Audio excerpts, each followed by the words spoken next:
Hello, hello, hello. Good evening.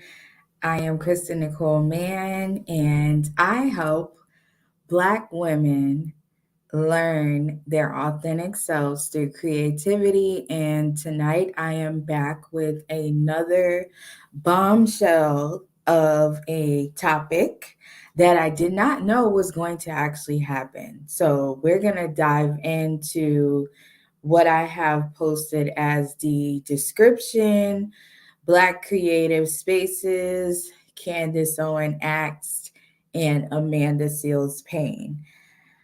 Whew. So this is a lot to dive into, but I think it's a good conversation to have. And we could be real honest about, where we're at as Black women, Black creatives, Black media. Yesterday I spoke about Black media a little bit, and I touched on how um, various things, like it's just different right now, and sometimes you can't tell if Black media is for people like Candace Owens and Amanda Seals, or are they against them. So there's this cat and mouse game that has been going on, but Black media has recently been embracing Candace Owens. And if you don't know who Candace Owens is, she is a journalist that recently got fired from the Daily Wire. Daily Wire is an app that produces podcasts and broadcasts about all, things politics, culture, etc. So Candace Owens was a popular show, podcast on there, and she recently got let go of, which she came out and said it was a mutual agreement. But I'm finding that the more that's coming out, they actually let her go. So we're going to talk about this a little bit. I'm just making sure that I'm live as always. And then we can get started.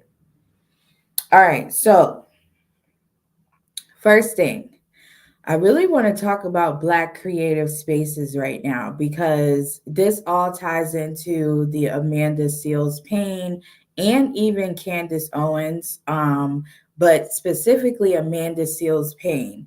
So Amanda Seals is a independent creator.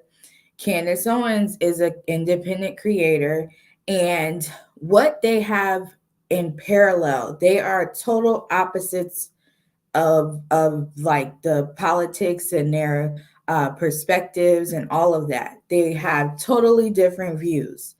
But what I find is a parallel for both of them. First, shout out to Black Vibe Tribe. I have a shirt, Africa is Rich. Yes, yes, yes. So I just wanted to shout that out. But they have a parallel, right?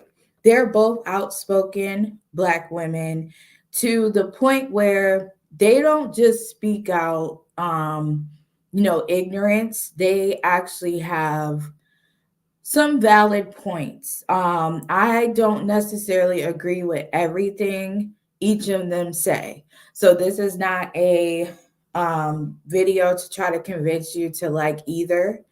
I really want to just talk about what is happening, because as a creative, if you are someone that uses YouTube as a platform to speak out, or your Instagram, or maybe your Facebook, or TikTok, even, you have to pay attention to some of the stuff that's going on right now, especially as a Black woman, especially as a Black woman, because it seems as if there is a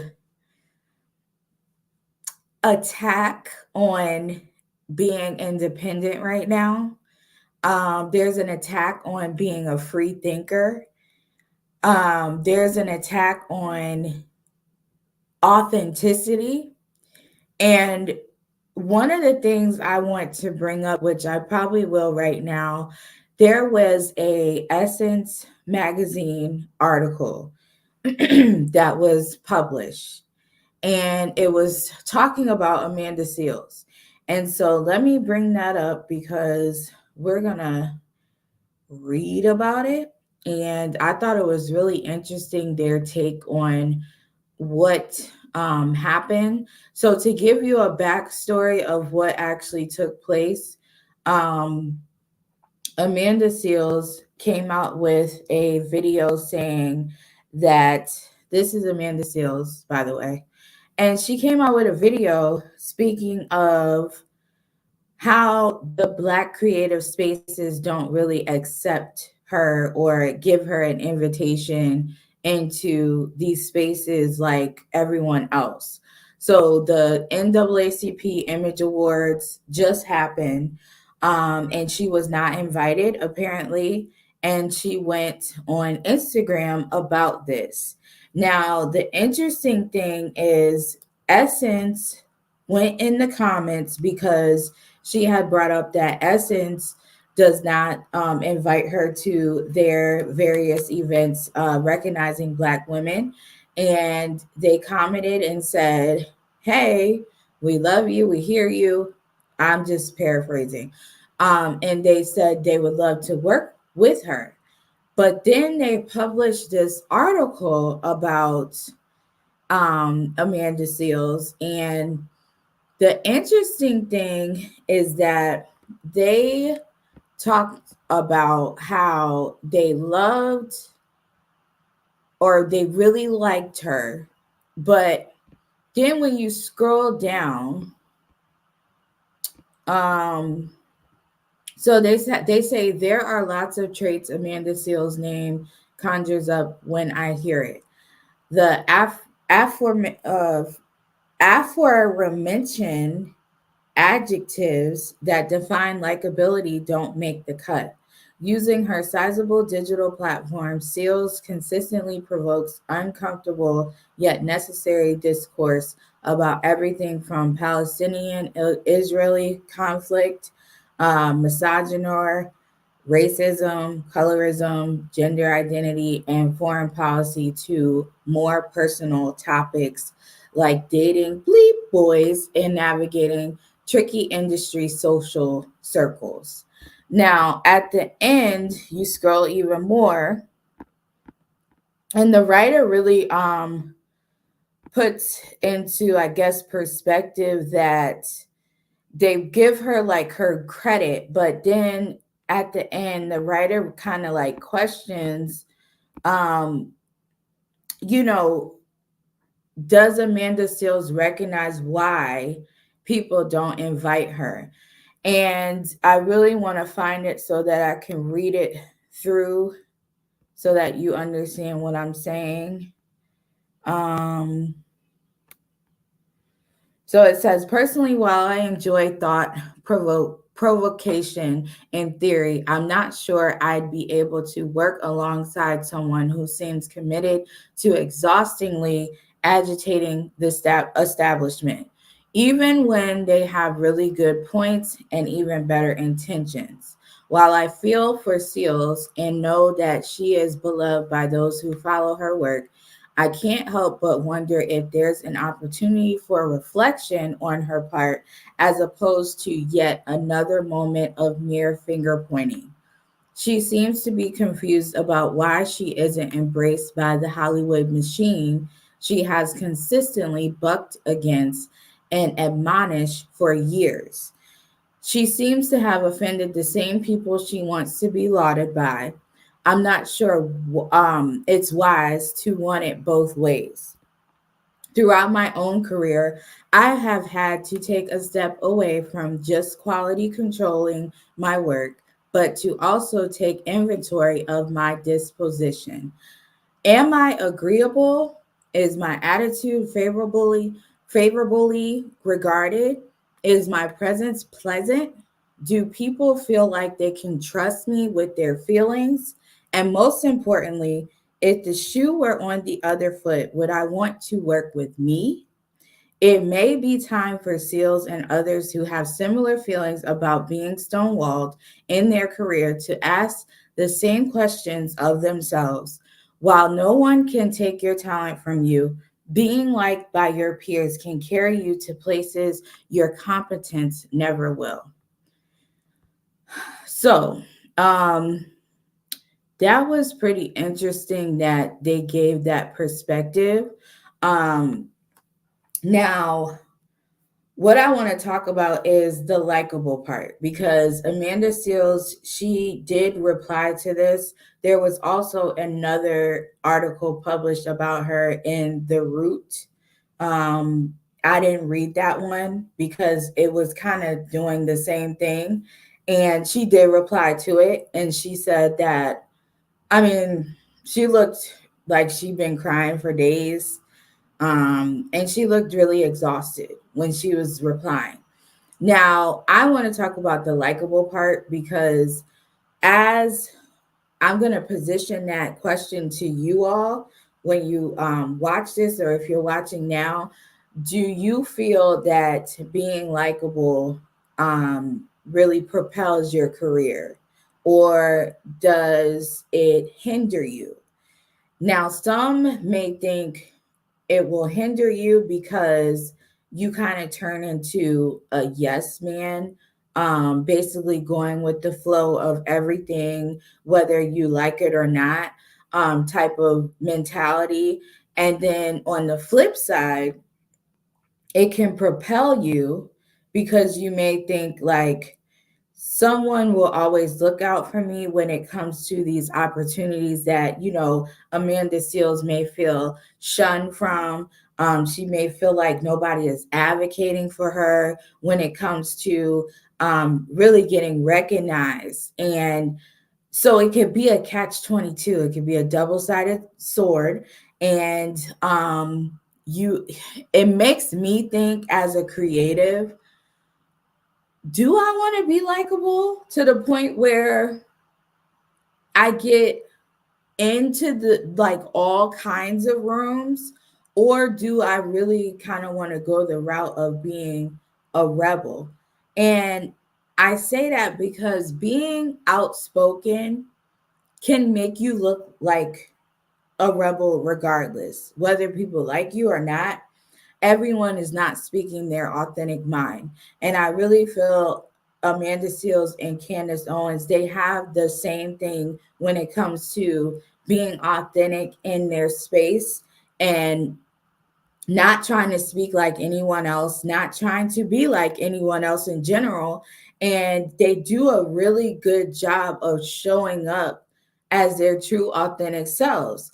And if I have a channel that I have positioned to help Black women find their true authentic selves through creativity, I have to talk about this because this falls right in line with it. And we see these two women plastered across media in a negative connotation because they're being looked at as the bad guys. So it has to be a question that we ask ourselves when we're embarking on these new journeys, these new paths, these new neural paths is what I like to call it. To reach higher heights and really get our voice out there and get our perspectives out there. Is there a barrier that stands in the way of us truly being our authentic selves, or is there people that don't necessarily want us to be all that we could be? These are certain questions that I've pondered for the last 2 or 3 days, actually the whole week, because this all this has been happening pretty much the whole week. And I'm gonna be honest, I don't really like the negative media about it. It does discourage probably people that want to stand out or stand up and really use their voice, because now they're going to double think about, like, they're going to be in doubt about what they want to say, how they want to say it. And in Candace's case, they are really throwing some hefty titles on her right now. I mean, what is it, Semitic? Yeah, I think it's called anti-Semitic. They're saying that she is that right now. And it's just kind of like, okay, when do we get to the point of really hearing each other out? And I said this on the last video that I did. If you haven't watched it, it is titled Candace Owens is in the title, but I talked about this, like, how are we able to use our voice right now and be heard in the proper manner? It seems like there's already a preconceived notion when we do use our voice as Black women, because we are already looked at as problematic to some extent. It doesn't matter how good we behave. Some of us are looked at as problematic because we use our own brain. We actually use our critical thinking skills. And I even have a mentor that gets, I mean, in the church scene, she gets heavily scrutinized for using her voice against things that she sees that are not right. And wrong is wrong and right is right. And when someone takes the bravery to stand up and speak out about it, and they look like what people don't want them to look like, whether it's like, it's a man not wanting a woman to speak, whether it's all different types of things.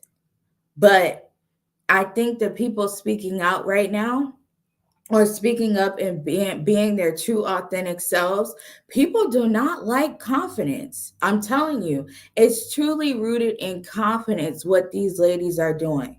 And they're not always right, but they do also tend to take accountabilities to some extent of what they have said. But I truly, when I walk more and more and get deeper and deeper in confidence and really in tune with what message I want to bring across, it is a major problem for some people. And it's almost like people wait for you to mess up so that they can use that against you. And again, I'm not saying that these ladies are always right with what they do, but the way that Black media has really taken their stance in these two women's careers, it makes me question, are Black creative spaces actually safe? I'm dropping a big load right now. It really makes me question, are Black creative spaces safe? And the reason why they may not be safe is because it's a leadership problem. It's a leadership problem. Most of these magazines and all these news outlets, they are ran by people that most of the time don't like people. They probably don't want to see certain people get ahead, and they're the gatekeepers. That's what comes to mind when you see things reported on women that have to take the independent route because people won't invite them. That's the unfortunate part of it. Like, even on a smaller scale, I've dealt with this where I'm just not invited. I'm not either Black enough, or I'm not doing enough, like whatever the other person is doing, I'm not doing enough of that. Or maybe I'm just really good at my skill. Like, you just, sometimes you don't even know why you're not invited. They just don't invite you. and they want it that way. And this is not everybody, but this is a lot of the people holding the key to the gate. And it's like there's a lot of talk right now about stuff is changing, it's shifting. And if you are a gatekeeper right now, I would really be I wouldn't be able to sleep at night, because some of these people have done some really, really foul stuff to people behind the scenes, and they're not even aware of why their careers are going the way they are. They're not even aware of why they're not invited. They're not even aware of why they're not getting called for certain things, like whether you're an actress, whether you are an independent journalist, whether you do have just a skill in a certain area. You probably think that you would be called in, but what if that gatekeeper doesn't really like you? You're not going to get invited. Everybody has to follow what that person or what those people say. So if they don't like you, you're done. Just like, for example, I really think this stemmed from when Amanda Seales came out and talked about that publicist, that Black publicist that did not like her and kicked her out of the Vanity Fair party. I really think this is where all this stemmed from, because she was public about what took place. Usually people, they stay quiet about certain things, like, they suppress it, they don't share it with people, and they just kind of like try to move on the best that they can, but it's still bottled on the inside. She did not do that. She went on her podcast and she told all the people that follow her. And what happened? It definitely got back to that publicist and some more. Because when you have these kinds of people in these creative spaces, best believe that they are not really on your side like you think. When you have something go down like that, you realize that they work for the other side. Yes, I'll bring you all together. Yes, we will all be here, kumbaya and whatever.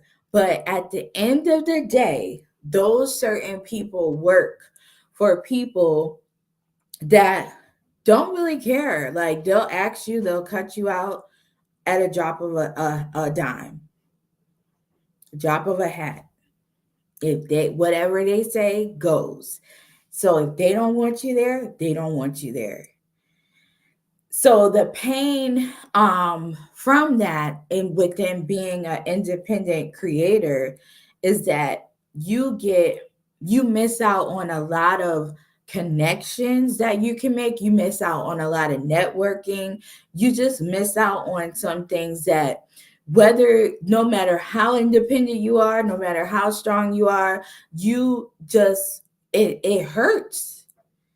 It's painful. And again, sometimes people do deserve that, where they have to be humbled. They have to have a humility moment. Sometimes people have to have that for them to know, like, it's not just about you. But on the flip side, there are gatekeepers. There really are. And I don't think the Black creative spaces are honest about that enough.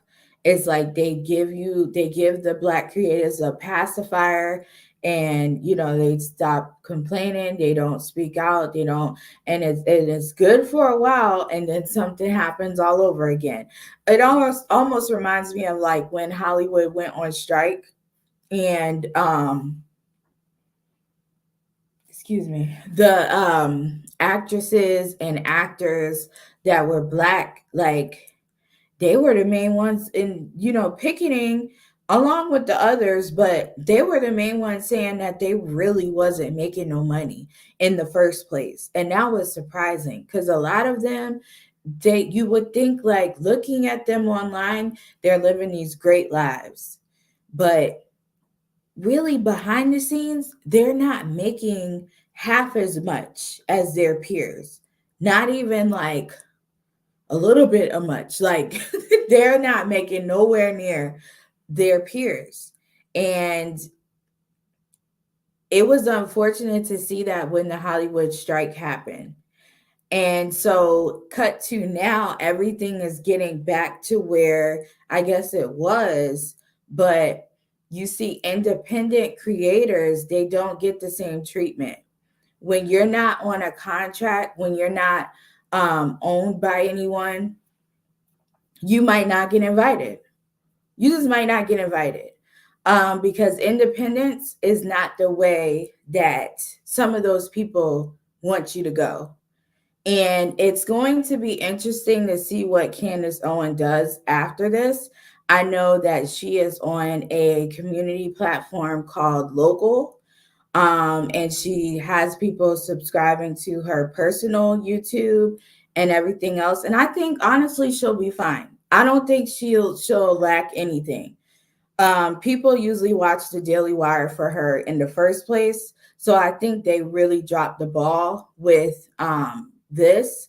But I think that they should consider in the future, anyone like Candace Owens, I think they should consider not standing in the way of her creativity or his creativity. Um, Yay! Thank you. And so they I just think they shouldn't stand in the way of anyone. Like, and if you are an independent creator, you really have to think about your moves right now. You have to think about like what you're going to be doing and be strategic about it. Be strategic about your platforms. I actually have a community now that I started on Local because you don't know what can happen. They can shut your page down, they can shut your channel down. It does, I mean, they can shut the internet off. We don't know. But we're finding and seeing in this Candace situation that when you work for someone, you don't know when they're going to switch up for you. Now, I'm not saying quit your job.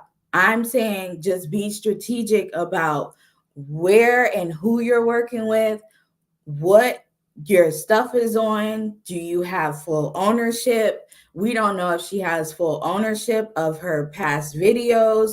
It's a sticky situation. But I just don't personally like how the black media is not, they're playing it like coy, like they're not really for these people. And then like they're like bigging them up. Like it's just like a backhanded compliment. And I don't understand where they're coming from. But let's all just watch and stay on top of what is going on. To some extent, we have to. I don't necessarily like the news. I don't look at it all the time, but in the same token, it is a presidential campaign year, and we got to watch that. We got to watch what's going on. And of course I have a faith. So I get dreams. I get all types of signs and warnings and all that. But I'm just not going to necessarily, play dumb either. Like I'm going to look at some things. But I really do think Daily Wire dropped the ball when they let Candace go. And I really think they should have got out of their emotions and they should have discussed it. But I think it's a lesson for Candace as well. I think she learned a lot through this, and I think she'll be okay. Now, Amanda Seals, I don't know if she's going to be okay, but she just got to keep going. She's been independent this long. I honestly was surprised that she cared about being invited, but I'm not surprised because sometimes you do want to get recognized for your work. especially if you're pouring your heart and soul into stuff that people, need to know about. Like, she educates people a lot about stuff. And when you are in a position to educate, you sometimes don't get recognized. Like, millions of people don't watch my channel yet. I'm going to say yet. I'm going to speak that in existence. But sometimes they don't want to watch me because they feel like they know me, or they feel like what I say is not important. And you just have to be okay with that. You just have to be content with growing your stuff organically if you don't want to really be latched on or owned by anyone.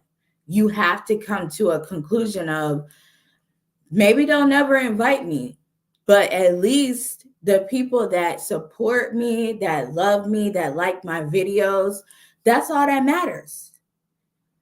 That's all that matters. This is not a competition. This is just me doing the Lord's work. I don't know if Amanda does the Lord's work. I know that Candace always shouts out God, and says she trusts God.